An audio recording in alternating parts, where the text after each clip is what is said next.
speed, eh? Yeah. It's normal speed, on times. What's up, what's up?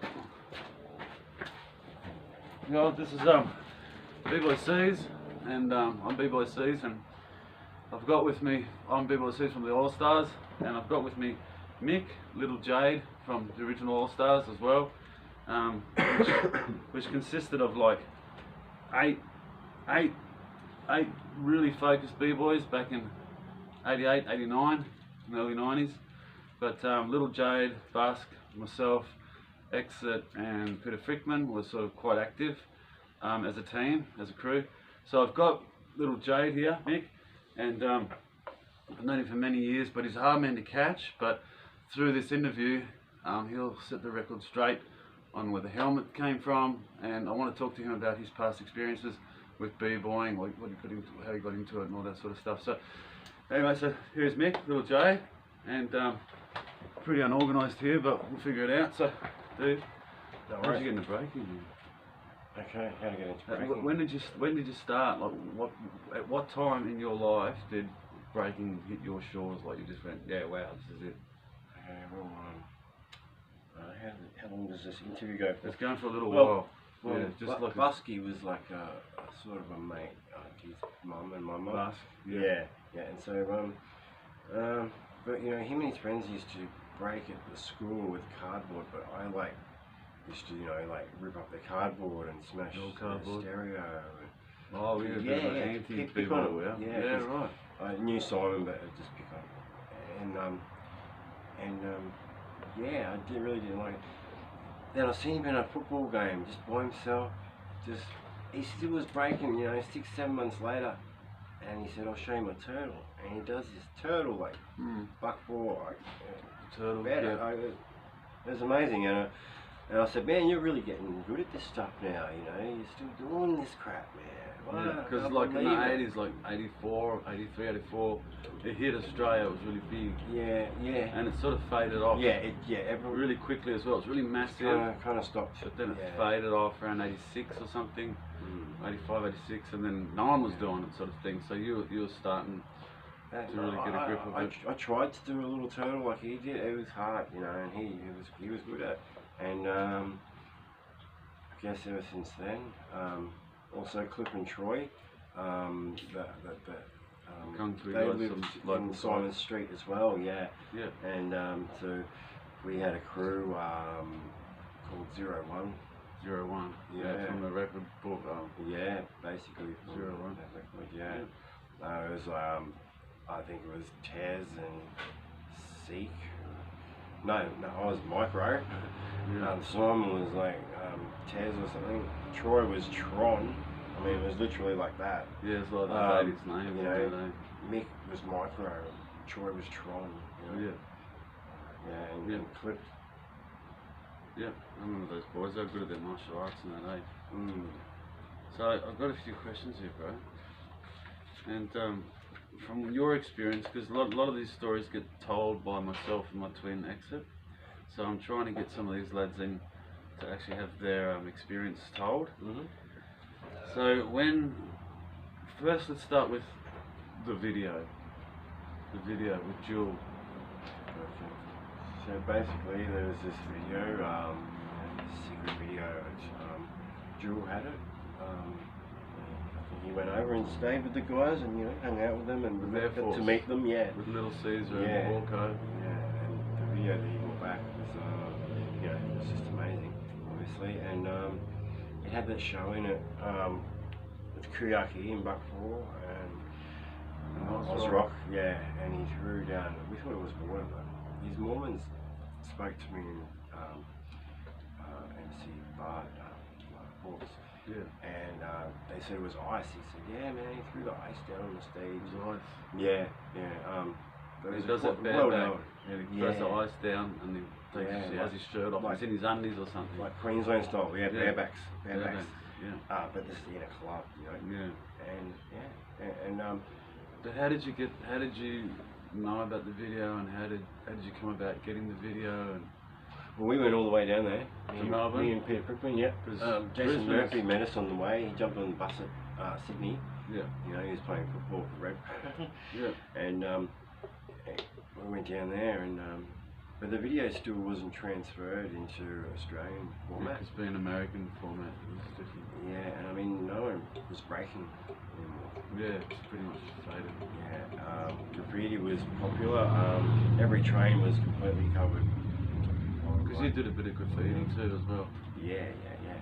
I remember seeing this kid coming back from school or something, and he was on the back of the train doing back rides and tagging the train.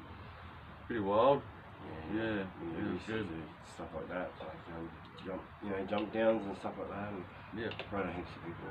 Yeah, it was busy. Yeah. So speaking for myself and my twin, we'd come up from Canberra, and we met the guys, and they were well advanced from myself and my twin, and we just blew out that there's other guys breaking, and that was so advanced from what we were, and so of course we started hanging out with them, and practicing and learning the moves like double rocks or halos or what are they called these days. These boys were doing, and I couldn't do them, and the head spin. A lot of moves, body rocks. Mick was like the master of body rocks, or swim rock they call it, and mount head rocks and that. But so you've got the video of Jewel. Went down to Melbourne. So Melbourne's probably about 12 hours away from Brisbane. So I've gone down there, got the video of Jewel, and hang out with Jewel in Melbourne. Yeah, it was awesome. Yeah, it's a long way down there and back and whatnot. We got to watch it down there. I think he had a copy, or he could play it or something, on his. But we had to take ours back and get a copy ourselves somehow, and we worked it out and got somewhere to do it. But the video was grainy for a long time. We said, what sort of helmets are they? And he's like, yeah, he's like, I'm not sure. So I don't know really what, because as you know, well, we were trying to stack hats and everything, and you break your neck or something. Of course, Busky could do it. Yeah. He could do like a ball in it or something. Stack hat. It was fully advanced Busk with the head spin. Yeah. He was the first out of all of us that was rocking mad head spins. And what he's talking about the helmet was because we've seen the video, and Orko in this video, which was Manny Orko and Little Caesar back in about '86 or something, they were doing it. Yeah, they were this practice video, and Orko had come out with this helmet, and no one knew what the helmet was, so we just had to watch it and hope we'd figure it out. And then sort of like Mick was saying, using stack hats and stuff like that. Yeah, well, there's I mean, this is for us anyway. I've seen the Japanese video. Japanese. They do a show in honor of that legendary show as well. Yeah. I mean, it's amazing. That's but we couldn't work out for a long time what sort of helmet it was. And that skater dude, John Michael, he says, oh yeah, that's a stack hat. Oh, that's a Protec. And we just, our jaws just dropped, because this has been a long slog trying to, and so we said, what? And he goes, yeah, I got one at home, go get it right now. And as you know, as soon as you put a Protec on, we could all head spin. Yeah, because it has, the Protec has that, it comes up at the top, and it has like a little flat spot, and it comes back down at the front. So that's all. The other stack helmets were sort of round at the top like this, like a normal helmet, but the Protec came up and had a little flat spot and went back down. So no one knew of what sort of helmet it was until this chappie that was a skater, that was a Protec. So that sort of solved that, and then of course we braked and practiced, and we had we were this is how we got a job. We were busking at the front of World Expo in '88 in Brisbane, and we're busking, and they said, oh, come in and have a job. So then we got hired braking at the World Expo '88 in Brisbane, and my twin and myself, we left the crew, and the guys were performing for quite a while at the front of the Australian Pavilion, and that's some of that old footage you guys see. So what I'm going to ask now, I've written this down. Do you have any Do you have any memorable competitions or battles or anything like that, Mick, that sort of, and you're saying, because in Australia we had this competition and it was on Countdown, which is a music program, and every major city had a breakdance crew that would go into this competition, and they had these like flyers that you filled out the flyer and then you could enter the competition. But there was a crew up in Brisbane called the Electric Troopers, and they had stolen all the leaflets, so the Allstars couldn't actually go in the competition, which would have been fucking mind blowing because it would have killed it. So this is back in '84, '85, I think. I think it was '84, maybe '86. Yeah. Rocksteady came over or something. Yeah, I'm not too sure about the Electric Troopers and that, because I was kind of a little bit of a late starter, but yeah, I used to, you know, smash Simon's stereo and stuff like that. Yeah. So he knew about those In guys. the early days. Yeah. I thought were they from the Gold Coast or I don't from know. Brisbane or something? I think Brisbane, sort of Samoans, chappies or something. But they won a contract for that TV show. It was like, you know, breakdance lessons or something like that. Yeah, okay. Contract. But yeah, everyone reckons they stole the forms or something, the entry forms, because the Smurfs were like amazing. Like The Smurfs, that's right. That's something I haven't spoken about. they The probably Smurfs from should the Gold Coast. have gotten that show apparently, and Yeah. I believe it. I mean, they had. The Smurfs was a crew, like a big crew in the Gold Coast, and they were really advanced. And who was in the Smurfs? Can you remember? J. Ray, There was guys from Bow Desert, I think. Yeah, like Donovan, Toppy and Roy Jarmy and yeah, Donovan Ray, Jade Ray. J. Ray's in later joined up with Wicked Force in Melbourne. Yeah, Grant, E.T. Yep. Grant Fair. Also. Yeah, some really good talented b-boys, eh? And they were all tall, I don't know why, but all the Gold Coast boys, for whatever reason, they were all really tall. I mean, you've seen Josh and Grant do sort of flares or something. Yeah, they like 6 need foot. a whole backyard. Yeah, really long legs doing flares. I don't know how they did it. So who, I mean, obviously Orca and Little Caesar are big inspirations for you, Nick. Yeah. Yeah. Well, Orco was in that Breakdance USA. Breakdance USA, yeah. I think you Documentary. mentioned that.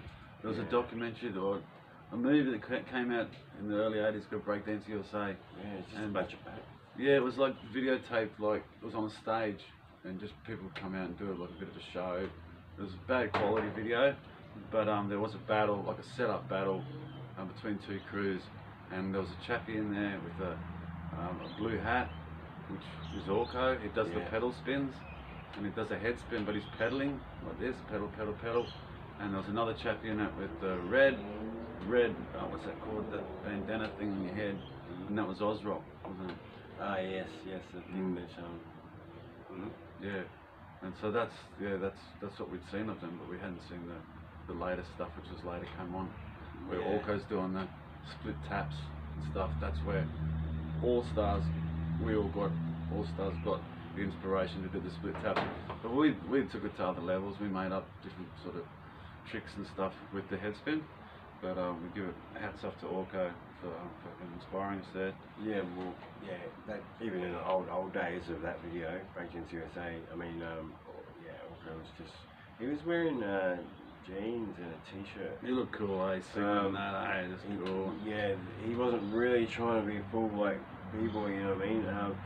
And he, with them double rocks, and the head spin, he just killed it. Yeah, you know? and that mad style, really open style, really precise. And so, what's your favourite moves, Mick? I mean, you're the master of the body rock, the swim rock, head rocks too, pop rocks, double rocks. Body rocks is like a real, you had that mad style, open, really smooth, double rock, body rock. Yeah, I think that's just from doing barebacks in Queensland. So get body rocks. Yeah, and you're right into your sort of martial arts stuff as well. Yeah. It sort of helps. Like it sort of goes together. Yeah. Really well. Yeah.